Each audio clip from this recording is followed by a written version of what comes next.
Kita lanjutkan guys. Sekarang lagi mencari penampakan belut hantu.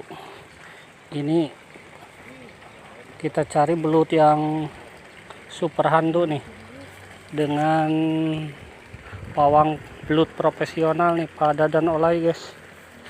Silahkan di follow tiktoknya Dadan Olay. Ini dari Ansi guys.